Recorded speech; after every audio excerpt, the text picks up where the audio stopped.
안녕하십니까, 구형역 강사 최창입니다.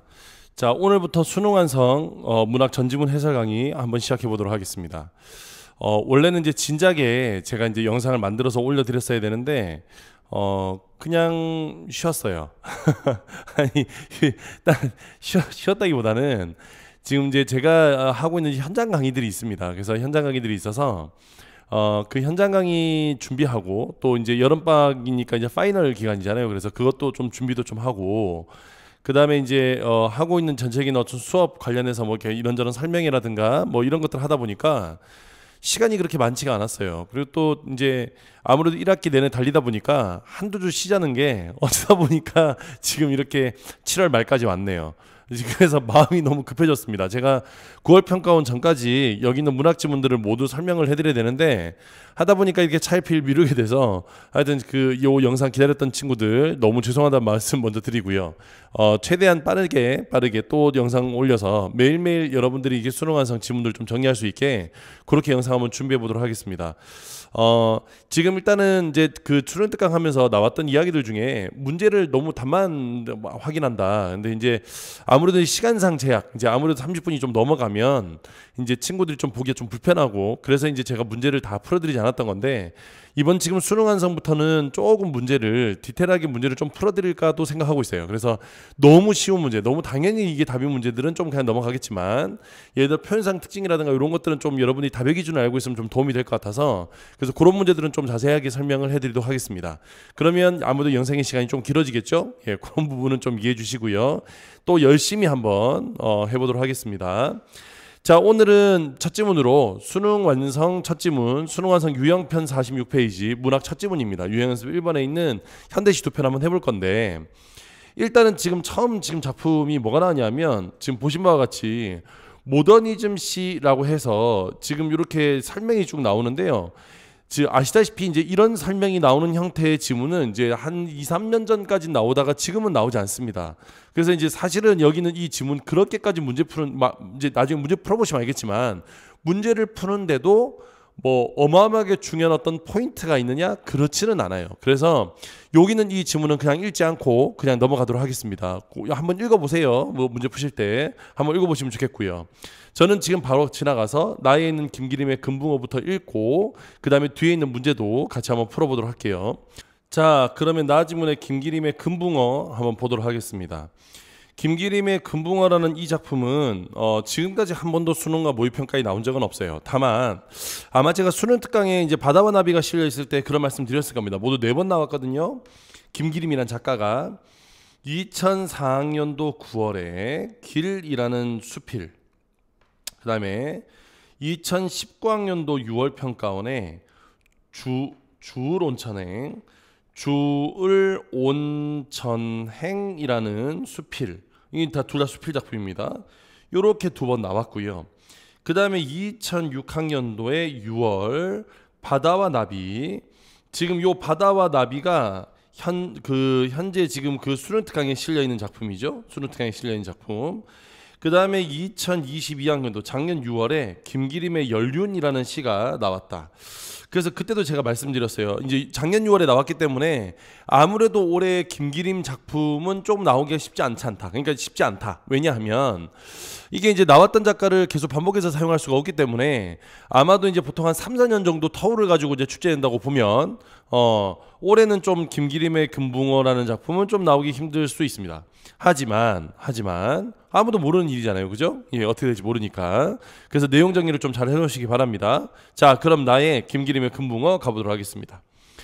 금붕어는 어항박 대기를 오를래야 오를 수 없던 하늘이라고 생각합니다. 그러니까 지금 여기서 이제 두 개가 대비가 되는 거야. 어떻게 대비가 되냐면, 여기는 이 어항이라는 공간이 있고 여기는 이 대기라는 공간이 있어요. 여기는 이 어항은 결국 억압적인 현실을 이야기하는 거야. 이 시를 결론적으로 말하자면 억압적인 현실을 이야기하는 거고, 그 억압적인 현실, 즉 이거는 이제 현대 문명하고 관련이 있습니다. 현대 문명을 여기서 어항이라고 합니다. 그에 비해서 여기는 이 대기는 앞에 나오는 어항과 대비되는, 여기 있는 금붕어가 가고 싶어하는 이상적 세계라고 볼 수 있겠지요. 그래서 그 이상적 세계를 하려고 오를 수 없는 하늘이라고 생각하는 거예요. 그러니까 여기는 이 하늘이 곧 여기서 말하는 그 하늘이 이상적 세계가 되는 거겠지, 그지? 대기. 그 다음 금붕어는 어느새 금빛 비늘을 입었다. 자, 금빛 비늘을 입었어요. 빨간 꽃 이파리 같은 꼬랑지를 펼쳤다. 자, 이런 꼬랑지를 펼쳤대. 눈이 가락지처럼 삐어져 나왔다. 자, 눈이 가락지처럼 삐어져 나왔다는 거야. 근데 이게 왜? 이젠 금붕어의 엄마도 화장한 따님을 몰라볼 게다. 그러니까 결국에 지금 금붕어의 엄마는 지금 따님은 결국 금붕어인데 이 금붕어의 이런 모습을 화장한 따님이라고 놓고 몰라볼 거라고 얘기를 한 거예요. 몰라볼 거라고. 그러면 일단 사용하고 있는 방식은 의인법을 사용하고 있고요. 그죠? 의인법을 사용하고 있고 또 하나 더. 그러면 엄마도 몰라보는 사람, 너무 화장이 과도해서 이게 또 이거 보고 있는 친구들 중에 약간 찔리는 친구들 있지 않을까? 네. 그 제가 이제 현장 강의를 하다 보니까 그런 친구도 많아요. 이제 아무래도 이제 학원에 올 때는 이제 보통 자연적인 모습으로 오죠. 그런데 이제 대학생이 되고 난 다음에 막 꾸미고 나면 저도 몰라보는 친구들 꽤 많아요. 그래서 이게 화장이 되게 중요하긴 한데 어쨌든 이 화장한 따님을 몰라볼 거다라는 말은 본성을 그러니까 원래 가지고 있던 그 모습을 잃어버렸다는 얘기가 되는 거지. 왜? 엄마도 몰라볼 정도니까. 그래서 이 화장한 따님을 여기서 뭐라고 생각했냐면 가지고 있던 원래의 본성을 잃어버린 존재 정도로 생각한 거고, 그러면 지금 결국 여기에 나오는 이 표현들은 지금 여기 나오는 금빛 비늘이나 꼬랑지를 폈다라든가 눈이 가락지처럼 이렇게 했다는 것은 결국 현실에 적응하며 살다 보니 현실에 적응하며 변해버린 금붕어의 모습을 이야기하는 것이 아닌가. 금붕어의 모습을 이야기하는 것이 아닌가. 이렇게 볼 수 있겠죠. 즉 여기 있는 이 금붕어의 모습을 부정적으로 인식하고 있는 거야. 그래서 이제 이걸 가만 생각해 보면 어떤 생명적인 모습, 비생명적이고 결국에 본질을 상실해 버린 모습, 이런 정도로 우리가 이해할 수 있겠지요. 그렇게 살아가게 됐다는 겁니다. 자, 그다음 금붕어는 아침마다 말쑥한 찬물을 뒤집어 쓴다. 자, 여기서 금붕어가 사는 곳은 어항이잖아. 그럼 어항에서 말쑥한 찬물을 뒤집어 쓴다는 건 뭐겠어? 뻔하지 않겠어? 물을 갈아주는 행동이겠죠, 그죠? 그래서 여기 아침마다 말쑥한 찬물을 뒤집어 쓰는 것은 물갈이를 해준다는 뜻인 거고, 물갈이. 그 다음 떡가루를 흰 손을 천사의 날개라고 생각한다. 그러면 결국 여기는 이 떡가루는 여기는 이 금붕어에게 주는 먹이가 되겠네요, 그죠? 먹이를 날개라고 생각해. 금붕어의 행복은 어항 속에 있으리라는 전설과 같은 소문도 있다. 결국에 그 어항 속에서 행복을 찾고 있다는 거야. 즉 현실에 안주하는 삶이 되겠죠. 현실에 안주하는 삶 정도 되겠네. 자, 그 다음 이어서 금붕어는 유리벽에 부딪혀 머리를 부시는 일이 없다. 자, 유리벽에 부딪혀서 머리를 부시는 건 왜 이런 일을 하냐면 결국에 현실에 대한 저항인 거야. 빠져나가고 싶은 현실에 대한 저항의식 정도인데 그런 저항의식이 부재하다는 정도로 이해할 수 있죠. 얌전한 수염은 어느새 국경임을 느끼고 아담하게 꼬리를 젓고 돌아선다. 지느러미는 칼날에 흉내를 내서도 항아리를 끊는 일이 없다. 그러니까 꼬리를 젓고 돌아서고 결국에 이걸 항아리를 끊는 일이 없어요. 그러면 계속 뭐하고 있냐면 계속 현실에 수긍하고 있구나, 이런 겁니다. 아침에 책상 위에 옮겨놓으면 창문으로 비스듬히 햇볕을 녹이는 붉은 바다를 흘겨본다. 자, 여기서 붉은 바다는 앞에 놨던 대기와 같은 이상적 세계가 되겠어요. 이상적 세계. 자, 그러면서 이어갑니다.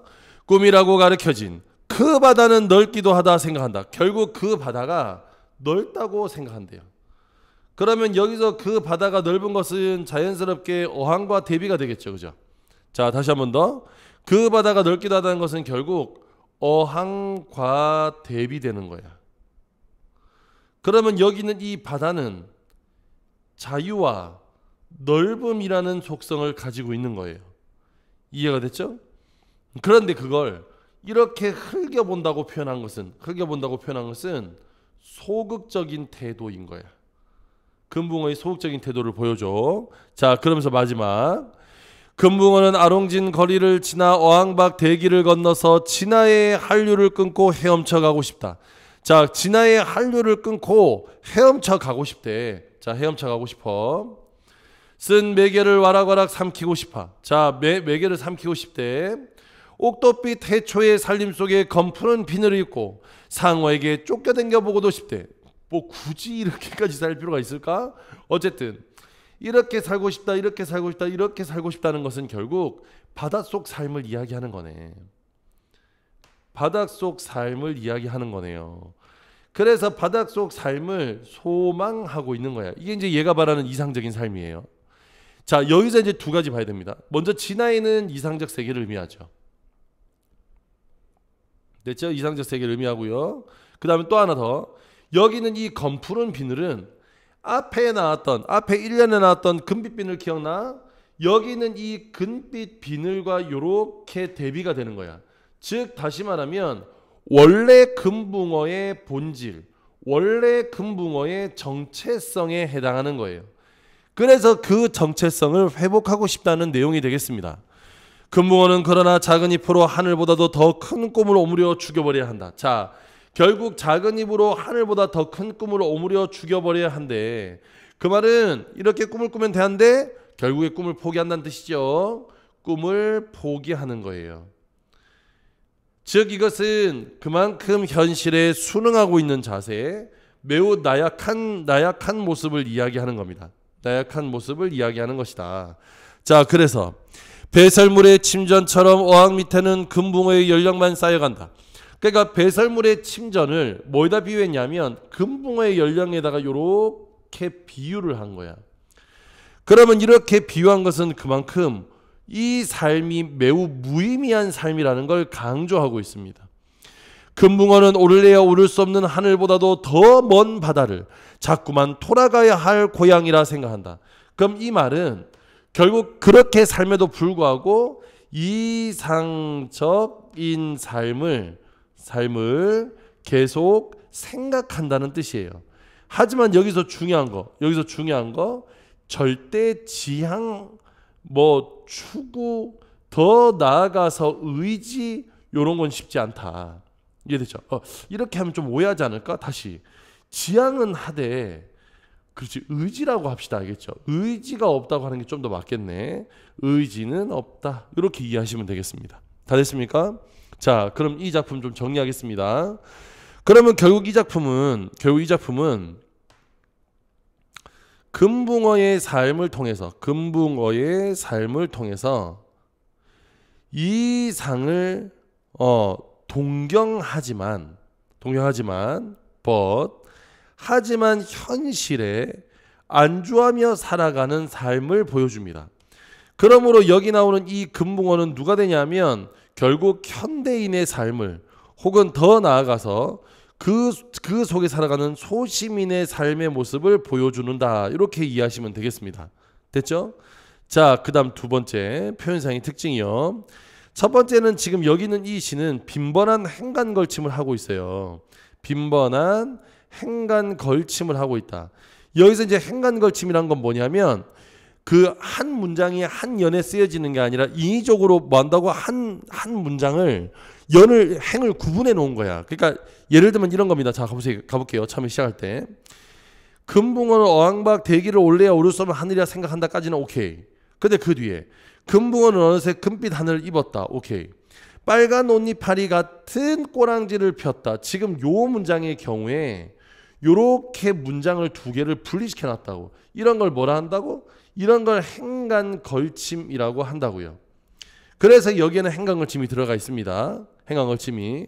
그다음 두 번째, 대체적으로 시각적 이미지들을 많이 사용하고 있어요. 눈에 보이는 시각적 이미지들을 많이 사용하고 있다. 됐죠?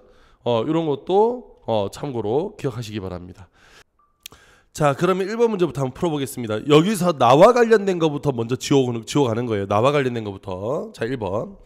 나는 색채어를 활용하여 시적 대상의 외양을 생생하게 묘사하고 있다. 이거 될 수 있겠죠? 뭐야? 정답 1번이네요? 그죠? 정답 1번이네. 여기서 이제 영탄적 표현은 어떻게 영탄적 표현이 되냐면 1번 감탄사가 나와야 되고요. 그 다음에 2번 느낌표가 있어야 되고요. 감탄이니까. 3번 감탄형 종결어미가 나와야 됩니다. 그러니까 감탄형 종결어미의 대표적인 건 뭐뭐로구나, 뭐뭐리라, 뭐뭐로다 이런 게 있어요. 그런데 이런 거 지금 없죠. 없으니까 이게 지금 나에는 그런 표현이 없어요. 나에는 그런 표현이 없어 보입니다. 자, 그다음에 여기에서 4번 마지막으로 뭐가 있냐면 서리법을 쓰면 영탄법이 돼요. 그러면 여기는 넷 중에 하나만 써도 영탄법이 되는데 나에는 영탄적 표현이 없어요. 그래서 얘는 안 되고, 그 다음에 명령형 어미를 주로 사용하여 의지적인 어조를 드러내고 있다 했는데 여기서 나에는 명령형 어미 뭐뭐 하라라는 명령형 어미가 사용되고 있지 않아요. 그래서 이것도 안 되고, 자, 그래서 정답은 1번일 것 같은데 그럼 나머지 다 보고 한번 확인해 봅시다. 자, 그 다음 2번 기억에서 미음에 대한 설명으로 적절하지 않은 것 그랬으니까 여기는 기억부터 봐야 됩니다. 이젠 금붕어의 엄마도 화장한 따님을 몰라볼 게다라는 건 변한 금붕어의 모습을 나타내고 있다. 맞는 말이죠. 그 다음에 여기 지금 니은에 가보면 니은에 옥도빛 해초의 살림 속을 검푸른 비늘을 입고 그랬어요. 그러면 여기서는 금붕어의 상상이 드러난 것도 맞지. 그 다음에 3번에 현실에 억누른 채 금붕어의 시간이 흘러가는 상황이 제시되어 있다. 여기서 지금 여기는 이 디귿이 뭐였냐면 디귿은 금붕어의 연령만 쌓여간다는 건 시간이 그만큼 지나가고 있는 상황을 제시하고 있으니까 이것도 맞는 말이네. 그러면 정답은 다에 걸려있는 4번 5번 둘 중에 하나가 정답이겠네요. 그죠? 자, 그 다음에 3번 풀어보겠습니다. 가를 바탕으로 A, B에 대해서 이해한 내용으로 가장 적절한 건데, 자, 이럴 때 여러분들은 뭘 해야 되냐면 필요하다면 가를 읽어보는 겁니다. 필요하다면 가를 읽어보시는 거예요. 만일에 굳이 가가 필요가 없다면 읽으실 필요가 없죠. 그런 경우는 그냥 문제 풀면 됩니다. 됐죠? 그런 문제 풀면 됩니다. 자, 그러면 가보겠습니다. A는 현실에 대한 수능가. 여기서 A가 지느러미인데 지느러미는 현실에 대한 수능을 나타내는 게 맞죠. 그 다음에 성찰은 아닌 것 같고, 여기서 달관적 자세란 건 뭐냐면 세속적인 가치에 연연해 하지 않는 태도, 하지 않아요. 그래서 이 달관이란 건 어떤 탈속과 비슷한 느낌이라고 생각하시면 됩니다. 그러니까 지금 이건 그거하고 상관이 없죠. 그냥 얘도 안 되고 얘도 안 됩니다. A에는 시적 대상에 대한 예찬적 태도. 이거 대상을 예찬하는 시는 아니지, 그지? 대상을 예찬하는 시는 아니니까 이것도 아닙니다. 그 다음에 시적 대상에 대한 연민의 태도인데 저는 요거는 해석의 여지가 좀 있다고 봐요. 그러니까 무슨 말씀이냐면 지금 여기 있는 이 시는 현실을 비판하는 게 맞습니다. 그러니까 여기는 나의 시는 현대 문명을 비판하는 거거든. 근데 현대 문명을 비판하는데 그 와중에 들어있는 이렇게 현실의 수능함을 살아가는 그 현대인들을 아마 해설지에는 연민이 된다, 동정해야 한다 라고 적혀있긴 한데 저는 이거는 조금 아니지 않나. 그러니까 결국에 지금 이게 그 사람들을 무작정 여기서 연민의 대상, 동정의 대상으로 볼 것이 아니라 극복 의지가 사라진 채 살아가고 있는 사람.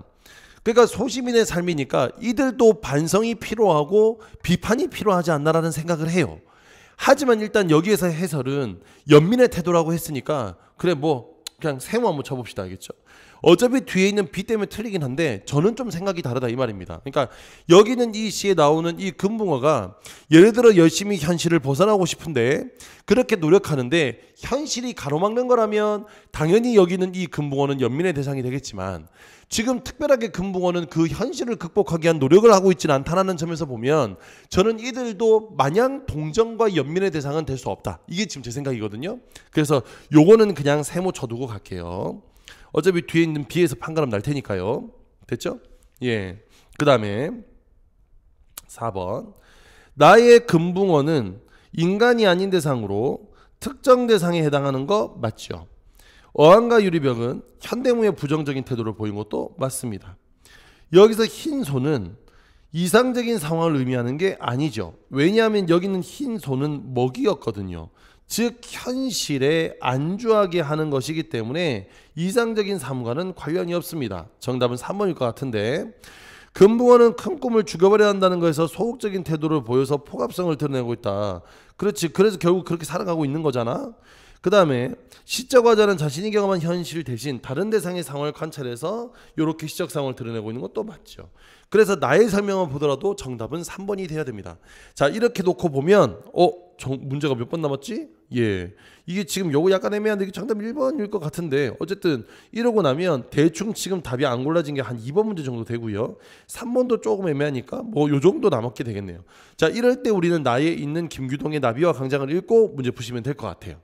자, 김규동의 나비와 강장입니다. 지금까지 한 번도 수능시험이나 모의평가에 나온 적은 없고요. 지금 여기 있는 이 시는 보시면 알겠지만 뭐 현기증이네, 활주로네 이런 얘기 나오니까 배경이 뭐인가가 중요해요. 근데 여기에 활주로네, 뭐 제트기네 하는 거 보니까 배경이 언제다?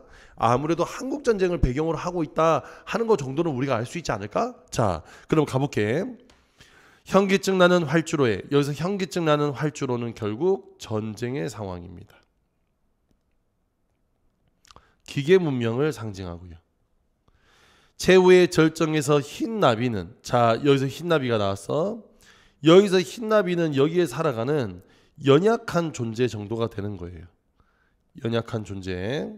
자, 그 다음 돌진의 방향을 잃어버리고, 자, 돌진의 방향을 잃어버렸대. 그러면 이렇게 돌진의 방향을 잃어버렸다는 것은, 돌진의 방향을 잃어버렸다는 것은 방향성과 주체성을 상실한, 방향성, 주체성, 목적, 목표 요런 것들을 상실하게 된 거네. 피 묻은 육체의 파편들을 굽어본다. 여기서 육체의 파편들, 피 묻은 육체의 파편들은 결국 전쟁의 희생, 그리고 상처, 전쟁의 상처 정도로 이해할 수 있겠네. 자, 그러면서 그 뒤에 기계처럼 자결할 심장을 죽일 한 모금의 샘물도 없는 허망한 광장에서, 그럼 이 허망한 광장은 계속 전쟁이 있는 생명, 아무런 생명력이 살아가지 않는 생명체가 살기 힘든 비생명적 공간이 되겠죠.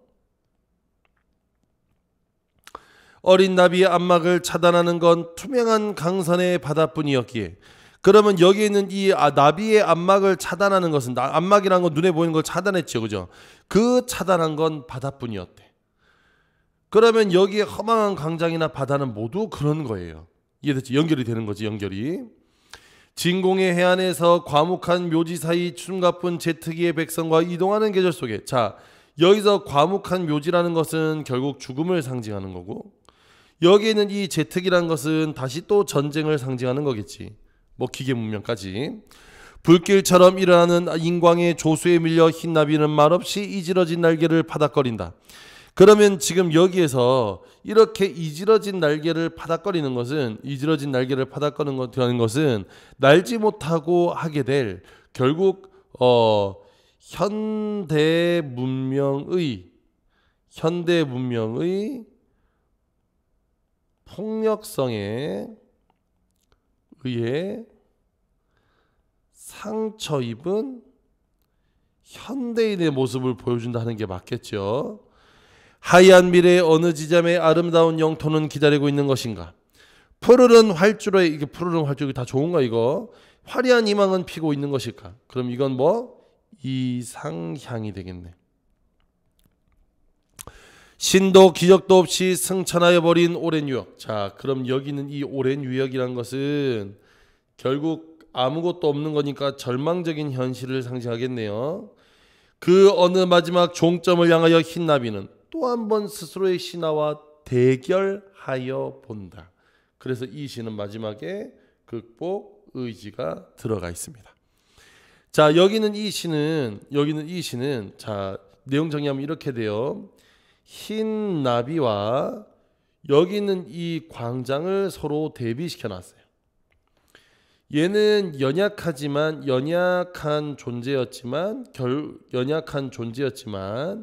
결국에는 의지를 발휘하는 생명력이 있는 존재라면, 여기 있는 이 광장은 전혀 어떠한 생명도 살아가지 못하는, 아무런 생명력도 존재하지 못하는 그런 공간입니다. 그러면 그런 공간이고 보면 결국에 지금 여기 나오는 이 광장이란 곳은 아무래도 말라버린 어떤 여기는 어떤 그 현대 문명 혹은 뭐 지금 나왔으니까 전쟁의 상황 혹은 기계 문명 요런 것들을 상징한다고 보는 게 맞겠죠. 됐죠? 이런 것들을 상징한다고 보는 게 맞겠지. 그래서 이렇게 대비가 된다는 거 예, 기억해 두시면 좋겠습니다. 자, 그 다음에 또 하나 더. 표현상 특징을 보면 대체적으로 감각적 이미지를 중심으로 서술하고 있다. 그 다음 두 번째 1번 2번 그 다음에 대립적인 의미의 시어 대립적 시어를 사용해서 여기서 주제를 강조하고 있습니다. 다 됐습니까? 예, 이렇게 정리될 수 있겠네요. 됐죠? 자, 그러면 뒤에 나온 문제 한번 풀어보도록 하겠습니다. 자, 그러면 다의 연쇄적 표현이라는데 연쇄적 표현은 반복이 되되 앞에 나오는 말 앞말을 다시 반복하는 것을 연쇄법이라 그래. 대표적인 그런 거 있잖아. 왜 원숭이 엉덩이는 빨가면 사과는 맛있다. 이렇게. 근데 그게 없잖아. 그 다음에 말을 주고받는 방식 없어요. 자, 그 다음 아래쪽으로 내려와서 4번. 여기서 지금 리을은 여기는 이 리을입니다. 여기서 리을은 피 묻은 육체의 파편을 굽어보다는데 여기서는 자신이 지향의 바를 성찰하는 게 아니라 지금 피 흘려 썰어져 있는 것들을 보는 거니까 정답은 4번이겠네. 됐죠? 자, 그 다음에 3번. 여기서 지금 비의 이지러진 날개는 결국 현실에서 받은 상처이기 때문에 얘가 맞네요. 그래서 정답은 1번이 되겠습니다. 자, 그러면 여기는 문제까지 다 풀었죠. 예, 이렇게 정리하시면 될 것 같아요. 이 중에서 여러분들이 지금 다에 나오는 김규동의 나비와 강장은 충분히 출제될 수 있는 작품이므로 여기는 이 작품은 꼭 여러분들이 복습을 한 번 더 해주셨으면 좋겠습니다. 자, 일단 이번 강의는 여기서 마치겠고요. 저는 다음 시간에 다음 강의로 또 찾아뵙도록 하겠습니다. 열심히 올 테니까 열심히 공부하시기 바랍니다. 그럼 우리 다음 시간에 다시 만나요. 안녕.